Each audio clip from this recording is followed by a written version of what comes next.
we're going to bring someone here who is number 53 in the country for women in the mortgage business, somebody with 21 years experience and does $100 million in business a year. The one and only Patty. How you doing, Patty? I'm wonderful. Thank you so much for having me. I'm so excited to chat with you again. Absolutely. I saw that Lance Lambert, my boy, said that you are someone to follow and trust, and I just had to get you on the channel. So thank you for saying yes to a guy that you don't know. I appreciate it. I'm excited. Thank you so much. Shout out to Lance. That's right. Lance Lambert, you're the man. So do me a favor, Patty, kind of give your bio resume, what you do in the space, and we'll dig into mortgage.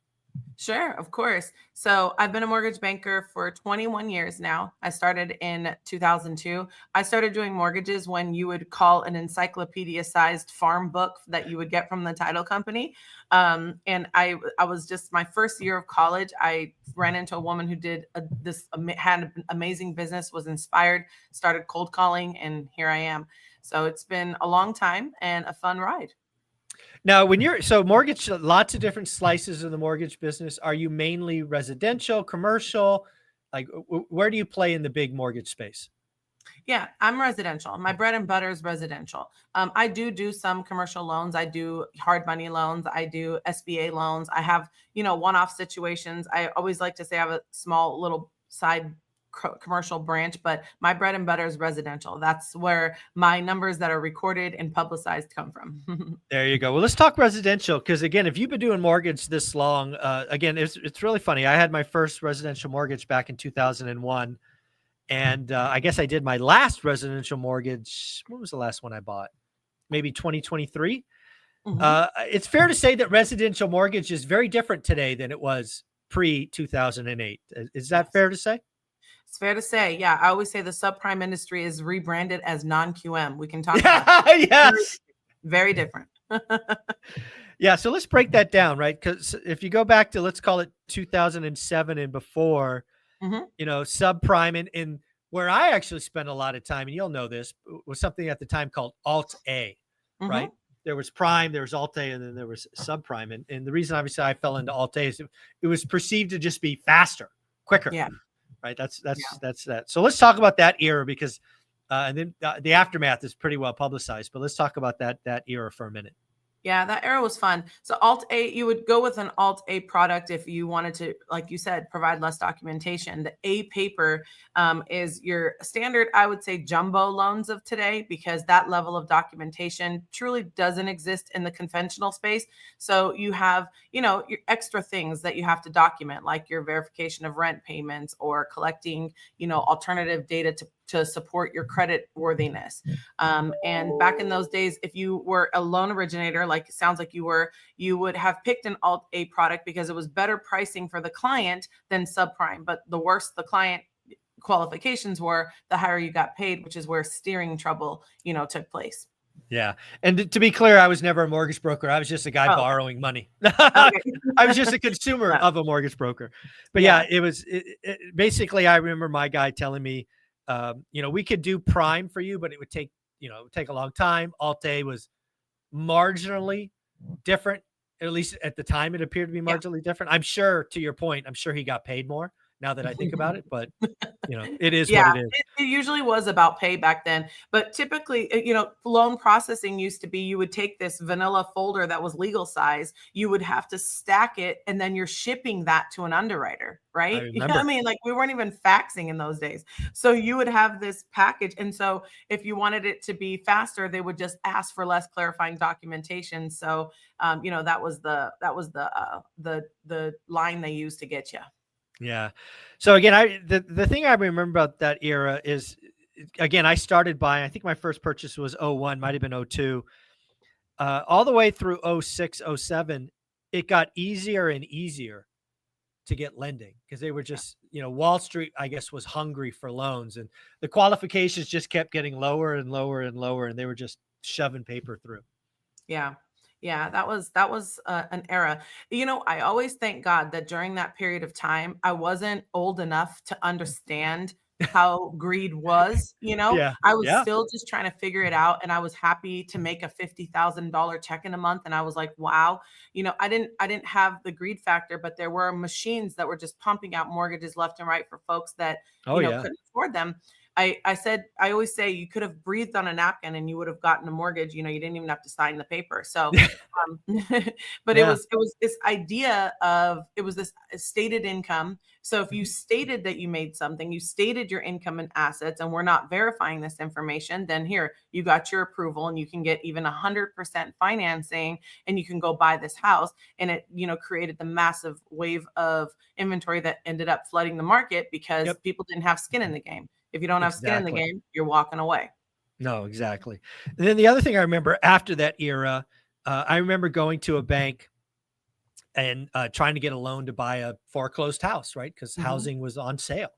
I think this house I went on last sold at 300 and I was trying to buy it at 75, right? So it Mhm. was already falling. And I remember the lender, the bank, who I had all my money with. I had a decade long relationship, 800 plus credit score, 6-figure income, 7-figure net worth. The bank laughed at me. The bank laughed at me, says, "We don't lend to Yeah. people like you. You're the problem." Right? Because our balance sheet was full of real estate at that point. Again, real estate we never missed payments on, but it was funny to watch lending go from breathe on a napkin, you don't even sign it, to get the hell out of here, you're the problem. That was wild. You Yeah, remember that very era? interesting times, and maybe feeling, maybe from the sense of being over leveraged. Yeah, and I'm thinking maybe it's from the sense of being over leveraged. Like there was a time period where if you had more than X amount of properties financed, you're presenting a higher risk, or you have too much property, or we don't know where how you're going to make the payments. Why would we give you more money? And it was an extreme. It was a jolting, like a jarring shift in the industry that happened after, you know, things started to change. Mhm. Yeah. People today talk about 10 FHA loans. Now, Back in the in day, it that, was 4. yeah.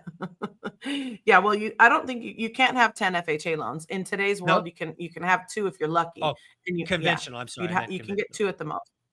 Yes, Yeah. conventional. Yeah. Conventional is right. Right. Yep. Yeah, you can have ten finance properties. Yeah. Yeah. But it was really, it was really odd to watch banks say you could only have 4. When again, you got to remember the asset I told you last sold at 300 and I'm trying to buy at 75 and putting 20 or 25% down. Those would have been Mhm. some of the safest loans possible. But again, the bank said, I don't want to play, which in my Yeah. opinion, it'd be interesting to get your feedback, is why prices fell so long. Banks removed themselves from lending, which meant you had to go to hard money or private money. You had to go outside the financial system, which meant you had to pay less because the capital costs more. Yep. Yeah, that's true. Yeah, I mean, to answer your question about the pricing and how long that era lasted, you know, I worked through that entire era. I started in 2002 and it's 2025. I'm still doing the same exact thing day in and day out. So I worked throughout the whole era, and the pricing shift was, it's almost really overly simple on the answer. If you made it possible for everyone who could breathe to qualify for a mortgage, and then you take that away from them. So not only did you diminish the buyer pool, but you really flooded the supply. And so that is a recipe for disaster. And also the reference point that I had, even though while it was happening, I wasn't mature enough to fully grasp everything. But in hindsight, in 2022, when interest rates started skyrocketing and folks were predicting 30-40% price crashes, that's exactly why I knew that would never happen. Because in order for you to have that much of a drastic shift in price, I personally firsthand witnessed, you're going to have to flood the supply and you're going to have to kill the demand. And we didn't have either of those factors. Oh, that's so well said. Again, what we had last time was we just created a lot of kindling of bad debt, zero skin in the game. It's like, yeah, I'll Mhm. walk away. Yep. You know, I got no money in this. It was easy to walk away. And today people have financial. I mean, I think some of these folks, the 30-year money they have sub 3%, that's Mhm. like the best asset a lot of these people are going to have. And we're going to see turnover really climb, right? The average used to be 8 years. It might jump to 15 or 16 years Yeah. because people are just staying put longer. Yeah. I agree with that. Yeah. I mean, to that note, I do think obviously if you have a low interest rate and you have no incentive to move, then, keep the property. But the other factor of that argument that I feel no one talks about is the lock-in effect is, of course, has a lot to do with the interest rate. It also has a lot to do with liquidity. The same person that has a 2% interest rate is sitting on a shit ton of equity that they can't access without borrowing. Right. Mhm. So, second mortgages are cool. That's one thing. They're not risky. They do have higher interest rates. But for those that I have a client right now who has a condo in San Francisco that's lost $200,000 in value, but their interest rate is 2.375% fixed for 30 years. They're not going to sell. Why would they No. sell? Why? So they're going to keep that property. They can actually cash flow or break even on it in San Francisco with rental values, even with conservative rent. And so, but it's that it's a liquidity problem as well. I also have clients that have you're in the Bay Area, you have $1.5 million of equity because you have bought this house for $750,000 and it skyrocketed, and your interest rate is low because you refinanced at the right time. Now you want to buy a house because this doesn't fit your needs. You got another family coming in, you've got more children coming in. Well, the rate's not holding you back. It's the fact that your wealth is tied up in your equity. And I think that conversation needs to be had more as well. Yeah, I think it's going to be really interesting because again, there's life happens, right? And death, divorce, kids, all of those things, job transfers, all that stuff happens. It's just going to happen slower, right? There's a buddy of mine, actually Lance. We can talk about Lance specifically, right? Lance bought a brand new home in Cincinnati, and then Lance and his wife welcomed a new child, and they would love a house with an extra bedroom. Well, for the next couple of years, they're going to be using bunk beds, right? And that'll just buy time to see where all of this goes. So it's eventually people are going to move. It's just not going to be at the same rates they were before, because and you probably know this, but there are people that would love to move, but they won't get a yes answer today. Yeah. Right. The mortgage, they fundamentally can't do it. Right. Given what they want to buy, given the interest rate to buy, given the money they could put down, they're going to get a no answer from the bank. That's a real thing. In some cases, yes, they will. Yes, in some cases, and in some cases they won't. But yes, the lending is much more conservative today than it was back then. But I would say you had an experience in 2023. How was that in terms of paperwork? Was it? I mean, it was kind of how it should be, right? Prove to me, who you are, document who you are, give me your bank statements, show me your tax returns. It's frankly what I think lending should have always been. It got pretty ridiculous in, 05, 06. It was wild. It was not good. But no, I think lending was fine. This was for a owner occupied house, so a primary residence. It wasn't obtrusive. It wasn't horrible. Yeah, I think in the Bay Area, I mean, we can get into all the weeds for all the different complexities, but if you're pretty vanilla and your paperwork is organized, it's not going to be difficult to get a loan. But just don't ever get offended by the questions that get asked because of exactly what you just heard. It's what the banks should have been doing. We would have never had that massive discount on home prices if we had kept those rules. Yeah, no, absolutely. If we had a little bit more, if we would have stopped the craziness, it would not have been that bad. But let's talk about what's going on in 2025, right? Yeah. Existing home sales finished out 2024 at just over 4 million. I'm on record, unfortunately, saying 2025 is going to be worse because again, we're above 7, and I think we're going to average that. But I also think, and maybe the Silicon Valley is unique, there's a lot of people that have been kind of hungry in waiting and making offers. At some point, home buyers are just going to give up and go, oh, I guess it's 7. We're just going to buy at 7. Well, okay. So you'll understand this market in particular in the Bay Area, and maybe that's where some viewers are, and there's viewers all over the country, but in particular in the Bay Area and in the San Jose market, I think Lance Resi Club posted yesterday that there's been a 7.9% increase in home values. The inventory just isn't there to keep up with the demand. So Correct. I disagree with you in regards to the numbers for 2025, because I think rate relief is coming. I think this week's PCE report is going to shed some light. And although I believe the Fed is going to pause at this meeting, there's no reason to hike. There's no reason to cut at this stage. They should have never started with 50. That's my opinion. But I do believe that after the Fed meeting the pause, you're going to get an inflation report that's going to send the bond market going up and mortgage rates coming down a bit, right?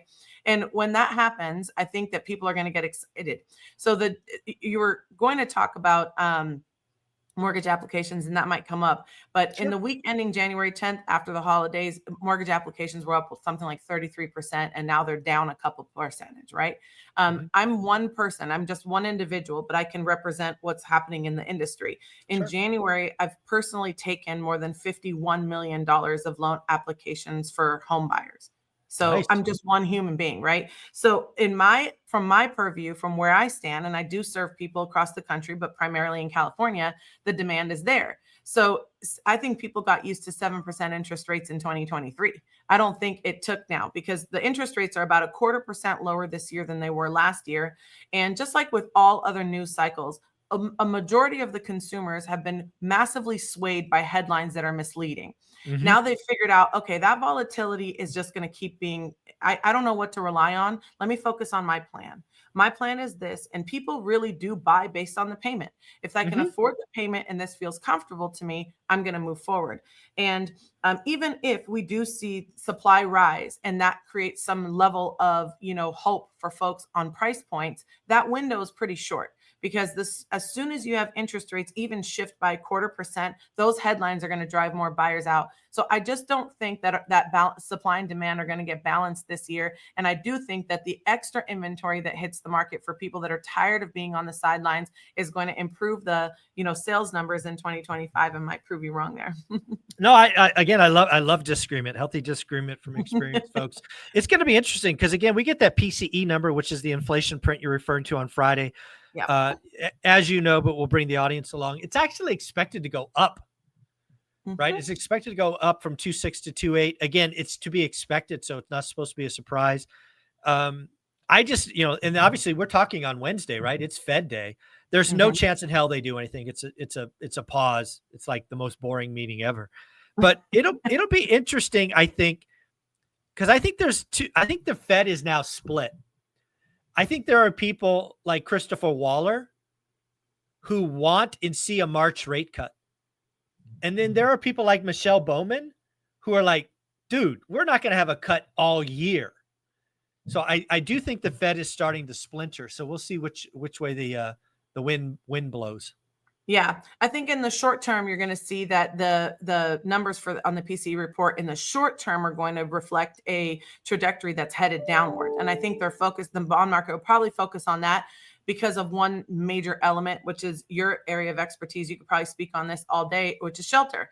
So if you have the largest component that's impacting inflation is the shelter component, and that number is definitely going to come down. So I think that the short-term number in the PCE report, I think, 3 to 6 months or whatnot, is going to show that there's a downward trend. I think that is what's going to send, mortgage rates into a good direction. I just want to point out that right now, on an average 30-year fixed for a jumbo loan, let's say your average 30-year fix is just over 7, but on a jumbo loan, it's in the mid 6s. In September, those numbers were in the low 6, and for jumbo loans under 6. That's 4 months ago. Yeah. So we need about an 80-point swing in the bond market to see that again. That's really likely to happen over the next 90 days if inflation starts to catch up the way that we think it will. And that I love all of this. So for the audience knows, shelter makes up roughly 35 to 40% of inflation. It has a horrible, misguided calculation, this 12-month rolling average. I think the last time it was reported, shelter was like 4.6%. There's no chance in heck actual rents are up 4.6. It's far closer to 1%. Yep. So I've actually done the math on the channel. And if you back out 4.6 and put in 1, you're actually sub 2%. I mean, it's just that's how math works. Ding, ding, ding. Ding, ding, ding. Back to the other point you made. So the 12-month rolling PCE is going to go from 2.6 to 2.8. What you pointed out correctly is the 3-month average is going to go down and the 6-month average is going to go down. Both of those are expected to fall, which the bond market may see. Yeah, the bond market will love. I think they're going to love it. Yeah, so you expect some significant movement, I guess, because it's going to come out. We're talking at 9 o'clock. It comes out in a couple of hours. Oh no, PCE is Friday. Sorry, Fed Friday. meeting PCE. So you expect Friday to be a good day for rates? Yeah, I do. I expect Friday to be a good day for rates. So for all of my clients that are under contract, I'm saying let's wait to lock. Typically, I would lock right after the report, and I would pay very close attention to what the Fed says in their press conference as well, because those things shift the market. It's so interesting how home buyers, for not for the investors like yourself that are managing large portfolios, but for your everyday home buyer that might be listening to this, it's so important to realize that everyone is always on edge to see what the Fed is going to do. Their decisions are not directly correlated to your mortgage rate sheet. It's actually the same. The saying would be that your crystal ball is just as good as mine.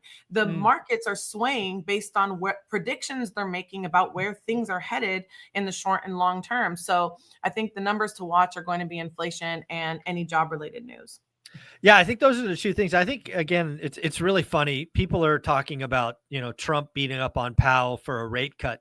And I'm like, folks, are you not watching what's going on? The Fed has already delivered 100 basis points in cuts, and mortgages are up 100 basis points, right? Be careful what you wish for.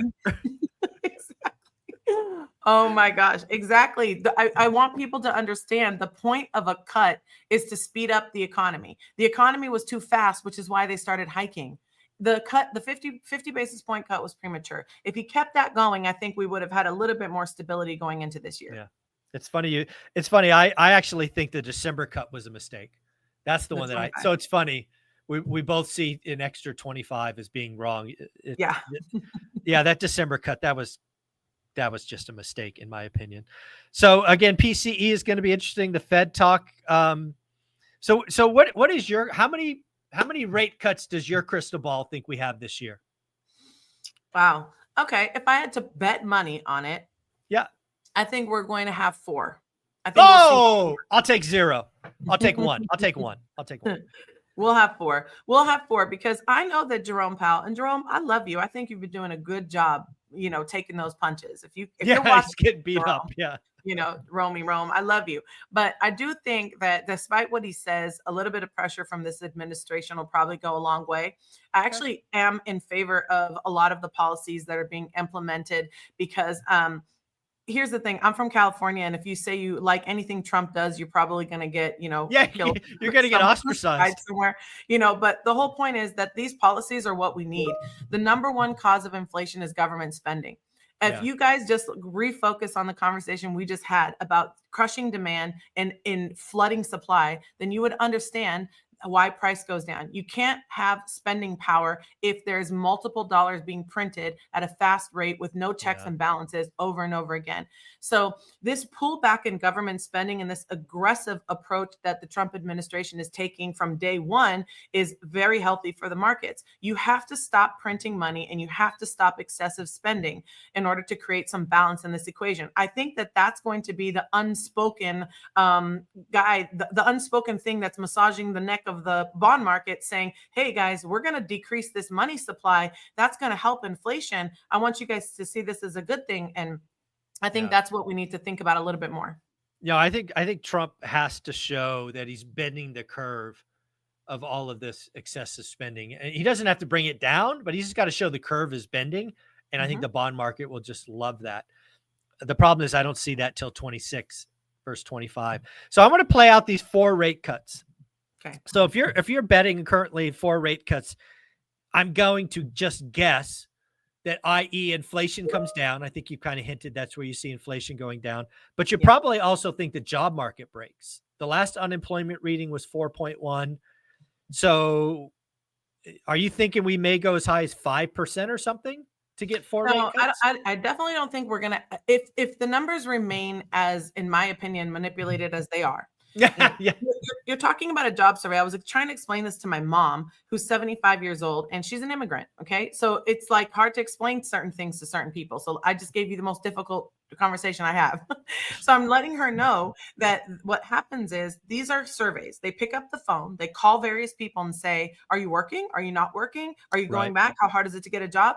So let's talk about the source of the data.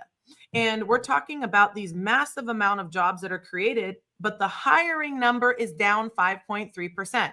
So if I told you that I just posted 100,000 extra jobs than you expected. But I also came back and told you that the rate of hiring for these companies has decreased by 5.3%. Do we have accurate job numbers or not? And I think the answer to that is no. And Yeah. if the accuracy of the job reports catch up to reality and we see that, then we can see a shift or at least a trend in a direction that sends a different message to the bond market. So that's where I think if we have a little bit of balance, if this administration cleans up some of that data from the job market, I certainly don't think we're going to jump to a 5%. But for those listening who might think that that's a scary thought, at the peak of COVID, we had a 14.7% unemployment rate. So we could go to 6% and we would still be, doing a good job. It would just reflect more accurate numbers, in my personal uneducated opinion. So okay, so not 5%, but again, these are the only numbers we have. They are manipulated or managed or cooked or whatever word you want to put on them, but they are the numbers we have. Yeah.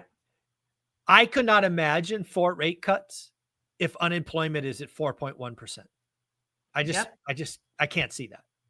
Let's say we take unemployment up to, conservatively, since we're betting and we don't want to lose, 4.333333%. Okay. We get a little bit of an increase. All we need to see is that it's below expectations, right? I always tell people the phrase you're looking for is below expectations. We're sick and seeing above expectations. That phrase sends the bond market into a frenzy. We want to see the numbers come in below expectations, and we want to see the shelter component catch up. And if we see that, really the Fed's not going to have any reason not to continue their cutting cycle as previously predicted. Those things change frequently. So I think if you look at the futures and you see where the predictions are headed, I think 4 makes sense. Okay. I like it. I mean, yeah. So I love this conversation. Again, I'm still on the 1 or 0 camp, but I appreciate the opinion. I'm trying to think of the guy. There's a big analyst who thinks that mortgage rates will be 5. Barry Habib. Oh, I'm glad I thought of that. Barry Habib's calling for 5.8% mortgage rates in 6 months. Yeah, I see it. The reason why Barry Habib is saying that, the reason why Barry Habib is saying that is because he's been watching and tracking the shelter component for 2 years. He's been talking about the shelter component because the numbers that we're seeing are not reflecting the reality of the situation, right? They're lagged, there's delays. And so I think that if you're in the mortgage business day in and day out and you're watching exactly how the headlines are impacting the bond market and the short-term bonds, mortgage-backed securities, and you're seeing how that's impacting the rate sheet, then you can see that his prediction is not far off. You see, it was the September meeting. Interest rates on the average were in that low 6% range, and on jumbo loans below 6%, 5.75 in September, prior to the Fed meeting. So the Fed hit the cut button and rates started going up. So if people just kind of understand that phenomenon, then you'll understand the reason why the rates went up is because right after the bond market was responding to the economy itself, we had a report that came out, again, job reports. Those job reports have stalled interest rate progression. I'm certainly not asking for 3% interest rates, 4% interest rates, but I do think home buyers deserve to have a little less volatility, and somewhere in the mid 5s to low 6s makes sense. So I don't think he's off at all. It's really going to take 2 job reports and 1 inflation report that reflect a little bit more of the current numbers in order for us to get there. The bond market will respond swiftly to that. So I'm with Barry on that one. Oh, I like it. I am not, but that's cool. That's why we have conversations. So let's play this out. Let's say you and Barry are right. Let's just say conventionals at 6 and jumbos are 5 3/4. Just making stuff up. And let's say it's April. Let's say it's tax day. Everybody loves tax day. April 15th. I'm kidding. What the heck happens to demand? My guess, I'll go. What happens to demand? We got 6 conventional, 5 3/4 jumbo. What happens? I'll tell you that right now, if I'm taking with an average interest rate, you just said 6, so 1% higher, and I've taken $51 million in loan applications in January as one individual, then I would probably, upon that news, within 30 days, take about, I would say, $75 to $85 million in volume worth of applications, average loan amount being somewhere in the 700 range. So demand Wow. will go up significantly. Now, for people like me who've been around a long time, I think there was some big stat about the number of loan officers and real estate agents that are out of the business or not performing at all. So I do understand that I don't represent everybody, but I do represent what the market is doing, because I'm taking, even unintentionally taking market share, because I'm still standing, Yeah, right? exactly. So I do see that you're going to see anywhere from 20 to 30% increase. If you take a look at those trends when the mortgage applications come out, and you take a look at what's happening, you know how Lance posts those rates every day. When you take a look at those shifts in the interest rates, just the headlines alone shift the way that applications move, and that demand picks up fairly quickly. So at what you just said was 5.375. I just want you to know that there's probably, I don't know, there's probably $100 million worth of Bay Area buyers that are waiting for that moment, that are just on the sidelines. So it's gonna blow up. Demand would go up like crazy. And again, let's just be honest. The next step after that is inflation. Okay, so let's talk about those factors. So your mortgage rates, okay, the way I view that is it really depends on what this administration can pull off in terms of revenue. And that would bring in the tariff conversation, which this might not be the right platform for that. So I'll go anywhere you want. I think it really, well, I mean, I don't know. I personally believe that a 2% target is unrealistic. Sure. If you have an administration that wants to see a thriving economy, and you want to maintain, the Fed has a mandate, they're supposed to maintain stable pricing, they want everybody working, and they want pricing to be stable. Well, if you think about the way that people are making money, there was a guy on my timeline on Twitter that made $200,000 in 15 minutes after creating a meme coin. It's called Stupid Coin. Okay. So you do have the opposite extreme of poverty that is brewing, and the people have always talked about that gap widening. There's no shortage of money in circulation in this economy. People are making money. People are buying homes. People are making money. Stock values are rising. And the expectation is that there's more of the same. So I don't even think that a 2% Fed target is realistic. I think that I don't know that number is going to matter much longer if you're talking about monetary policy, when you have such disruptive technology taking place and so many different ways to make money. Again, that's a deeper conversation. Sure. If you're talking about tariffs and you're talking about job stability, if you are talking about bringing production to U.S. soil, one of the main factors is you are talking about rising prices. You're also talking about much higher wages. What creates a higher price of a good or a service is the higher price of production. If you do it on domestic soil, you're raising that price. Well, we've talked about shelter catching up. We also haven't necessarily talked about oil prices going down. That plays a role in it. So I don't know that the balance won't be occurred. I think there are too many unknown variables. But I also would like to be on the record stating that I think a 2% inflation rate is just simply unrealistic for where the economy is headed and the amount of money that's being printed, even if Trump slows that down. Yeah, the money in the system, M2 money supply. I mean, if you zoom out and look at that chart, it's disgusting. And it's still sloshing around the system. It'll take decades to kind of right size that. Yeah. But when I play out this, so this is what I heard you say. Feel free to correct me. All right, so we go to 6%. Your book of business, you as an operator, your business goes up 50% roughly. Supply in the Bay Area is not going to go up 50%, in my opinion. So that just means we go back to bidding wars. Do we go back to 2022 nonsense? No, I certainly hope not. But it's going to go back to bidding wars. Days on market's going to go down. And it's going to be an active market with competition. I mean, I don't see how it plays out any other way. Last night, I had a client place an offer for 1.5 million. And by the time they were done, due to competition, they were up to 1.585 million. And the competition does exist. One of the great realtors I follow in the East Bay Area on Twitter just posted that he's competing against 11 offers last night. That element for the Bay Area hasn't changed much. But many people who are outside of California, when they think of California, they're thinking LA and San Francisco. There's a lot that happens in between LA and San Francisco, y'all. So here's the thing. San Francisco Condo values have come down. Condos are a different story. Single family residents, especially in the particular Silicon Valley area, have not been impacted to that manner. And there's just simply not enough demand. If home buyers are seeking a good deal on price, the window is now. And also always target a property, no matter what the market is doing. You'll have less chances in some cases. Always target a property that's 15 to 20 days on the market with less offers and less traction. Because I can tell you that if there's in majority of the time, you're going to have competition, you're competing. And to your point, that will go absolutely apeshit if interest rates are 5.5% in the Bay Area.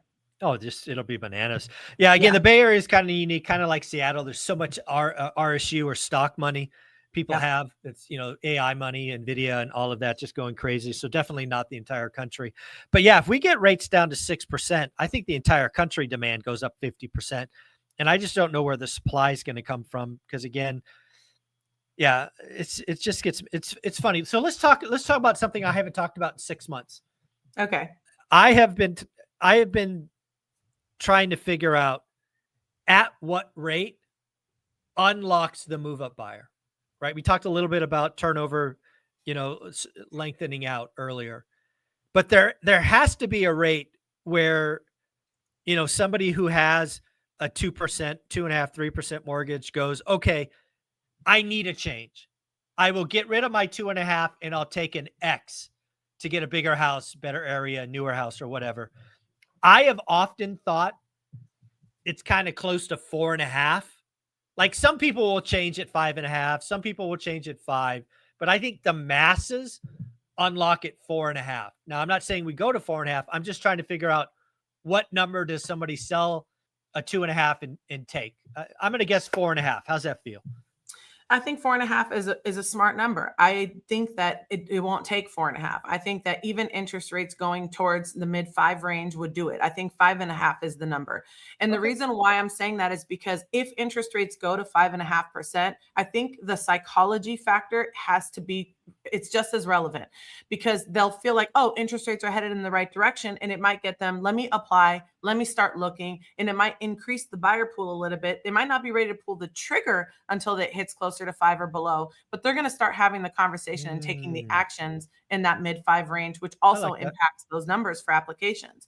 So yeah, I think I read this report many years ago. I do write a newsletter once a week, and I read this report. It was a combination of 15 top economists throughout the country that were sharing their opinion. And one of the things that stood out to me the most was there's a lot of data, but something that is the unspoken hero of the housing market is consumer sentiment.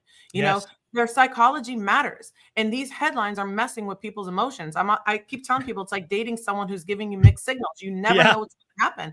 And I think that if we remove the element of volatility and they had something where they could plan ahead without insecurity, I think that would be a game changer regardless of interest rates.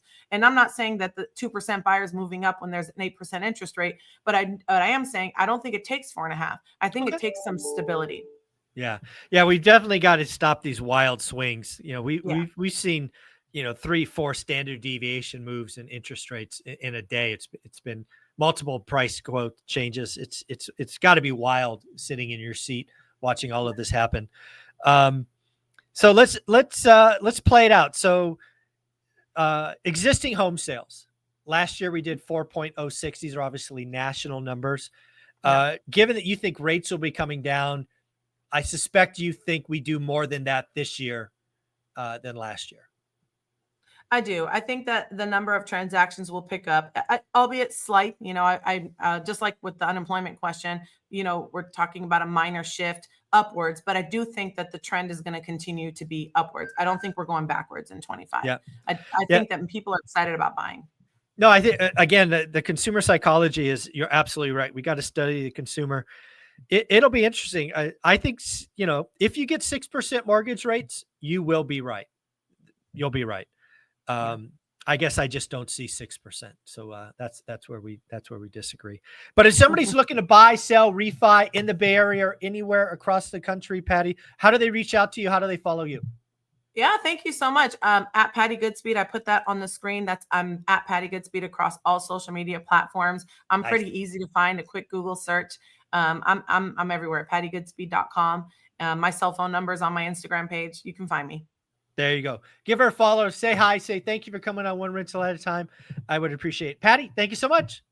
Thank you so much. I had a great time. Yeah.